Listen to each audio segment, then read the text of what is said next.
देखो दोस्तों, आज समांतर श्रेणी का एक्सरसाइज 5.2 का रिक्त खानों को भरने वाला सवाल बताएंगे। बहुत सारे 10 क्लास का शिकायत है कि सर समांतर श्रेणी का ये रिक्त खानों वाला जो है एक भी क्वेश्चन नहीं बताया। तो आज हमने प्रश्नावली 5.2 का क्वेश्चन नंबर 3 का पहला और दूसरा बता रहे हैं। ये दोनों का सोल्यूशन बता रहे हैं। इसी तरह तीसरा, चौथा और पांचवा भी बनता रहेगा। तो सबसे पहले इसमें देख रहे हैं कि 3 पद है, पहला, दूसरा और तीसरा, और इसके खाली स्थान को हम लोग को भरना है। तो हमने सबसे पहले इसको लिख लिया यहाँ पे, और इसको ए, उसके बाद दूसरा को a प्लस डी और तीसरा को a प्लस 2d।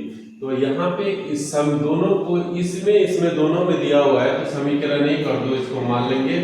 समीकरण 1 का मान समीकरण 2 में रखने पर, जहां a बराबर हमें 2 मालूम है, तो एक ही जगह 2 रखते हैं, प्लस 2d इक्वल टू 26, इसीलिए 2d इक्वल टू 26 माइनस 2 बराबर 24, इसलिए d बराबर 24 बराबर 2 बराबर 12। d का मान हमको मालूम हो गया। और हमको क्या निकालना है, a प्लस d।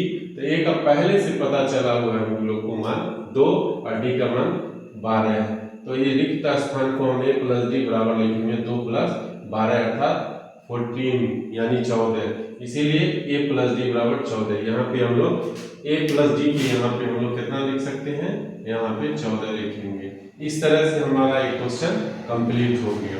उसी तरह दूसरा क्वेश्चन को भी हमने लिखा है। इसमें 4 पद है, देखो 1 2 3 4 4 पद है, तो इसको a मानेंगे, इसको a प्लस डी, इसको a plus 2d, a plus 3। अगर और आगे जाता तो a प्लस 4d करते। तो दूसरा का भी हम लोग उसी तरह देखिए, इसमें a प्राप्त करना है a प्लस 2d, जबकि हम लोग को a plus d equal to 13 और a plus 3d equal to 3 दिया होता है। समीकरण 1 को 3 से गुना करेंगे, ऐसा इनसे गुना करेंगे कि इसके ये बराबर हो जाए।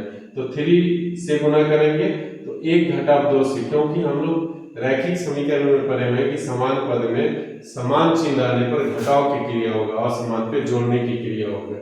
तो इसको हम लोग 3 से गुना करेंगे तो 3a 3d और 13 को 3 से गुना करेंगे 39, और समीकरण 2 जैसे वैसे उतारेंगे, जैसे चिन्ह चेंज होता है तो ये दोनों कैंसिल। 3a बराबर 2a और 3 यानी 39 में से 3 घटाएंगे तो 36, इसीलिए 18 दूना 36, तो a का मान हमें प्राप्त है। फिर समीकरण 2 में a का मान रखने पर, समीकरण 2 में रखें चाहे 1 में, दोनों का मान जैसे ही रखेंगे तो समीकरण 2 में पहले उतार लेंगे, और एक ही जगह हमको 18 प्राप्त है, तो एक ही जगह 18, तो 3d इक्वल टू 3 माइनस 18, तो 18 में से 3 चला जाएगा माइनस 15, इसीलिए 15 बटे 3, 3 बचे 15, d का मान क्या जाएगा -5, a का मान 18। अब हमको भरना है किसमें है, एक ये भराएंगे, यहाँ पे आ गया हमको a का मान 18।